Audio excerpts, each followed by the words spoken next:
दादा, सरकारने 2 लाखापर्यंतची कर्जमाफी केली, समाधान आहात का? आता त्यांनी तर सांगितलं होतं की बाबा 7/12 कोरा कोरा कोरा कोरा करू.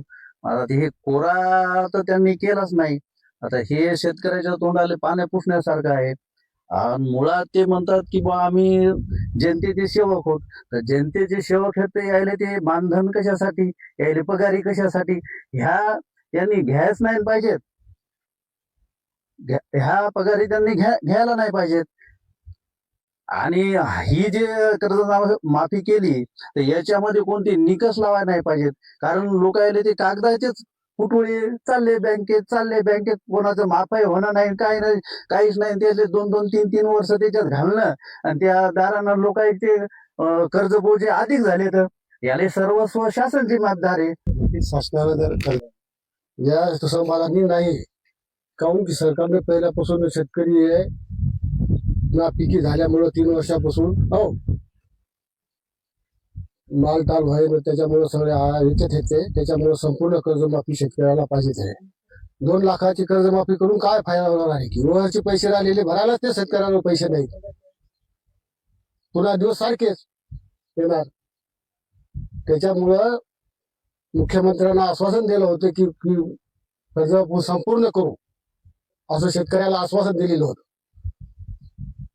हे आमचं शेतकऱ्याचं म्हणणं आहे. तुम्ही 7/12 कोऱ्या करणार असे आश्वासन दिले, पण आश्वासन दिले ते पूर्ण केले नाही. आणि 2 लाखापर्यंतच काय, माझ्या सासूचं 3 एकर शेत आहे. 3 एकर शेतावर जवळजवळ 5 ते 6 वर्ष झाले 1.5 लाख रुपये आहेत. पण या 1.5 लाख रुपयामध्ये नापिकी झाल्यामुळे, कारण दरवर्षी आम्हाला 2 पोते सोयाबीन आणि 2 पोते तुरी होतात 3 एकरामध्ये. मग त्यात आम्ही खर्च काढणार का मजुरी काढणार का, आणि तुमचे कसे देणार? म्हणून आमचे 3 एकराचं तरी 5-6 वर्ष झाले थकीत आहे. हे मी माझं स्वतःच अनुभव सांगते. आणि म्हणून माझंही सुद्धा असं म्हणणं आहे की आश्वासन देसाल तर पूर्ण करा, नाहीतर आश्वासन कोरे देऊ नका. म्हणजे तुम्ही 7/12 कोऱ्या करत असाल तरच आश्वासन द्या, असं माझं स्पष्ट म्हणणं आहे. नक्कीच आपण महिला शेतकरी आहे. 1.5 वर्ष झाले या देवेंद्र फडणवीसांनी सांगितलं होतं की आम्ही शेतकऱ्यांचा 7/12 कोरा करू, आणि त्या अपेक्षेनं महाराष्ट्रातील तमाम शेतकऱ्यांनी या सरकारला मतदान केलं. परंतु आज देण्याची वेळ आली तर हे जाचक अटी घालून शेतकऱ्यांना 2 लाखापर्यंत कर्जमाफीची घोषणा करतात. आमचं असं म्हणणं आहे, तुम्ही मग जे काही कोरा कोरा कोरा म्हटले, म्हणजे या 2 लाखालाच तुम्ही कोरा म्हणले होते का? आणि आणखी तुम्ही म्हणता की याच्यामध्ये पात्र शेतकरी घेऊ. पात्र म्हणजे कोण? जे भाजपचे झेंडे हाती घेतात ते पात्र का?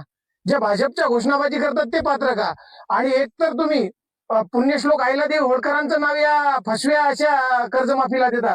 तुम्ही जर या ठिकाणी सरसगट कर्जमाफी देऊन महाराष्ट्रातल्या शेतकऱ्यांना जर समाधानी केलं असतं तर निश्चितच त्या नावाचं कुठेतरी फलित झालं असतं. परंतु आमचं असं म्हणणं आहे, तुम्ही जे काही पुण्यश्लोक अहिल्यादेवी होळकरांचं नाव देता हे अत्यंत दुर्दैव म्हणा लागेल. एकीकडे तुम्ही महाराष्ट्रातल्या देशातल्या उद्योगपतींचं जेव्हा कर्ज राईटअपच्या नावाखाली हजारो कोटींचं माफ करता, त्याला कुठलीही अट नाही, कुठला नियम नाही. आणि इथलं महाराष्ट्रातला शेतकरी हे जगाचा पोशिंदा आहे. एका दाण्याचे 1000 दाणे करताना रक्ताचं पाणी त्याला करावं लागतं. आणि त्याला ज्यावेळेस देण्याची वेळ येते तेव्हा तुम्ही निकष आणि अटी लावता, अजिबात चालणार नाही. द्यायची असेल तर तुम्ही 5 लाखापर्यंत शेतकऱ्यांना त्या ठिकाणी रक्कमीची कर्जमाफी दिली पाहिजे. एक तर शेतकऱ्यांनी 1.5 पावणे 2 लाख रुपये बँकेचं कर्ज घेतलं आणि आता त्याच्यावर ते व्याज होईल. व्याजही तुमचं कमी नाही, व्याजही खासगी सावकाराच्या पलीकडे तुम्ही 12% त्या ठिकाणी त्या याला पैशाला व्याज लावता. म्हणजे आमची रक्कम झाली 3 लाखाच्या आसपास आणि देता तुम्ही या ठिकाणी आम्हाला 2 लाखापर्यंत. म्हणजे आणखी तुम्हाला शेतकऱ्यांना, महाराष्ट्रातल्या शेतकऱ्यांना आत्महत्या करायला लावायचं का? आणखी आमच्या मायच्या कपाळाचं कुंकू तुम्हाला पुसायला लावायचं का? असेच आमच्या बापाचे पाय फासाकडे चालले आणि आम्ही त्या ठिकाणी आत्महत्या करतो. दर दिवसाला 7 ते 8 शेतकरी महाराष्ट्रातले आत्महत्या करतायत. आणि तुम्हाला अशी फसवी शेतकरी कर्जमाफी करून आणखी महाराष्ट्रातल्या शेतकऱ्यांच्या तुम्हाला आत्महत्या वाढवायच्या आहेत का? अजिबात चालणार नाही. हे आम्ही खपवून घेणार नाही.